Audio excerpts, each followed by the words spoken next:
Welcome back to the channel. My name is Steven. I'm a pharmacist and I own 52 units of real estate. So today I want to talk about why you need to stick to your niche and why you need to stick to your unfair advantage.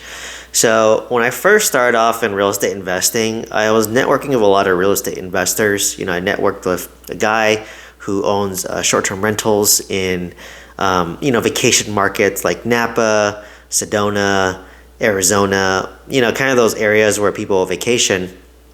And, he was a high income W-2, made really good money in tech. And he just basically, him and his wife both worked in tech. And what happened was the wife basically stepped away from the W-2 job and started managing the short-term rental portfolio. So, he got to take advantage of the real estate professional status. But it was very inspiring to see him scale his real estate portfolio. He got a Airbnb or he bought a house in Napa, for example. He'd renovate it. It forced value significantly, and then he did a cash out refinance because this was all during COVID. And then whatever money he took out in the cash out refinance, he was able to basically use that money to build an ADU in the backyard that came pre-made, prefab. So I just wheeled into the backyard, placed it down, and then now he has 2 units that he can rent out on Airbnb. And obviously Napa is the mecca of wine country, so a lot of people like traveling there. A lot of people have bachelor parties, bachelorettes there.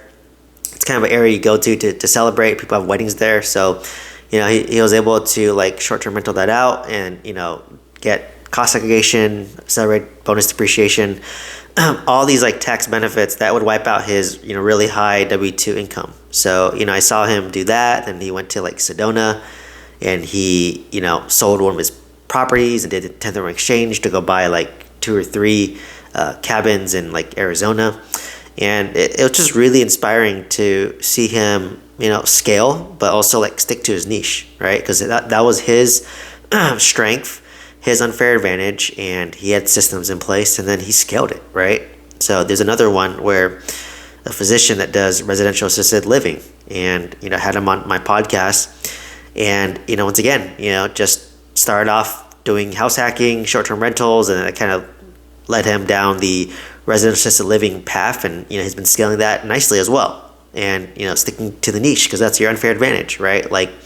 When you're a doctor or you work in healthcare, you have an unfair advantage where you kind of know what it kind of takes to manage a assisted living facility. There's a lot of regulations. There's a lot of liability.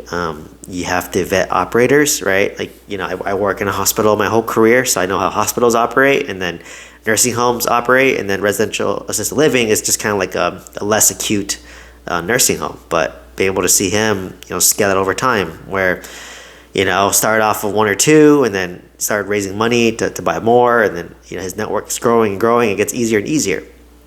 And for myself, I started off house hacking single family homes in California, which is my unfair advantage because I live here and I know the areas. Then I went into new builds in Huntsville, Alabama, which is my unfair advantage, and now I do multifamily in Oklahoma. And that's my unfair advantages. And the one time I deviated from that was my mobile home park. And if you follow my journey, you know that I bought it and I sold it for a loss. I lost $100,000 on the mobile home park because I deviated from my unfair advantage due to shiny object syndrome, to be honest. So all of these lessons and people around me that I see progressing, it's just stick to your niche and let that compound, because it gets easier over time.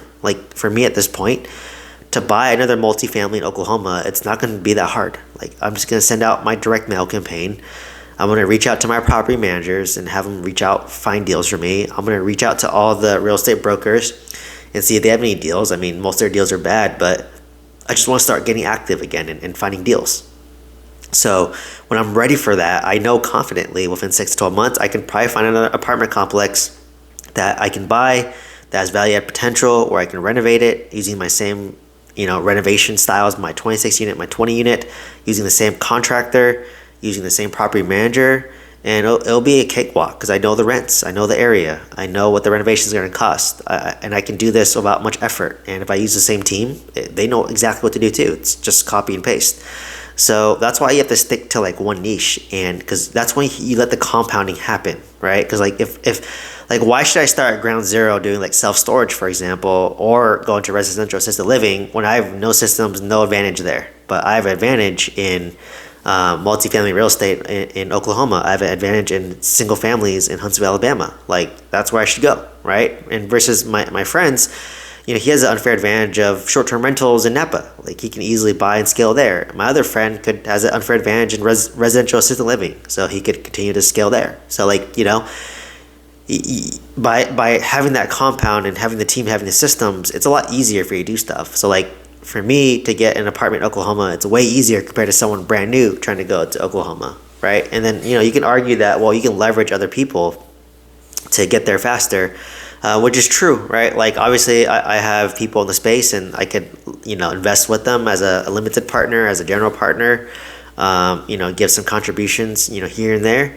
But, like I said, it really, I could do that, right? If I wanted to go there. But even then, like you said, in my mind, like just pick a niche and then go all in on that niche and you'll make more than enough wealth just doing it. Like honestly, I'll make more than enough money and wealth just by owning single family homes in Huntsville, Alabama. Like I just can do that for the rest of my life. I'll be very wealthy. I could just buy multifamily deals in Oklahoma the rest of my life and I'll be very wealthy. Like just, there's no need to do multiple things because, simple skills, fancy fails. Very simple, and it just further validating my decision, right? Like it's really where that compounding works. Like why would you deviate for something that works? And I get it, it's boring, but when it gets boring, that's when you can scale massively, right? Because inherently having scale creates complexity already. So I'm just waiting for interest rates to drop, waiting for my cash reserves to build up so that I can buy real estate again. And obviously because I work a W-2 job, I can only save so much money per month, and we're focusing on building up my business, which takes a long time for a business to start pumping out money, and so until then, unless my business blows up all of a sudden, which I don't really see that happening anytime soon, or if interest rates drop and I can do cash out refinances, that's when I can pull out large sums of money to go buy more real estate, and that's what I'm really waiting for right now. But like I said, once I have enough money and things are more stable for me, personal wise and family wise, that's when I would start aggressively pursuing deals. And at this point, I probably want to do creative finance deals, right? I don't want to go through the headache of getting approved through a lender again. I'd rather just target apartment owners who own it free and clear, or they have a good loan that I could just take over subject to.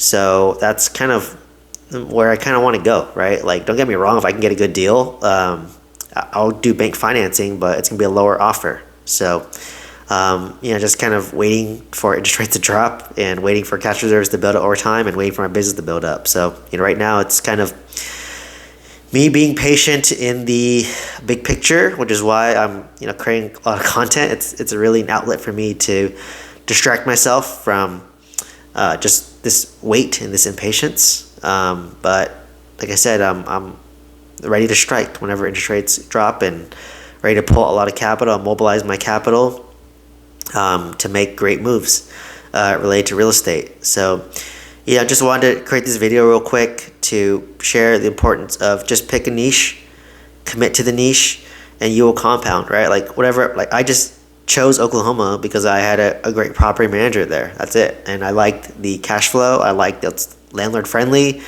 It's low property tax. It just fit the bill for me, right? And it may not be for everybody, but I like it. It works for me. So, that's why I'm going to continue to scale there. I'll make, more than enough wealth buying multifamily Oklahoma and buying single families in Huntsville, Alabama. So, I can't complain in that regard or that aspect. So, hopefully you found some value from this video. Hopefully this helps combat shiny object syndrome for yourself. Hopefully this kind of keeps you motivated to just keep on pounding down on your niche, whatever that is. And hopefully you found a lot of value from this video. So if you want to learn how to buy multifamily real estate with some guidance, check out the mentorship program. Otherwise, please like, comment, subscribe. Let me know if you have any questions. I'd love to answer your questions and hope to see you next one. Thank you so much.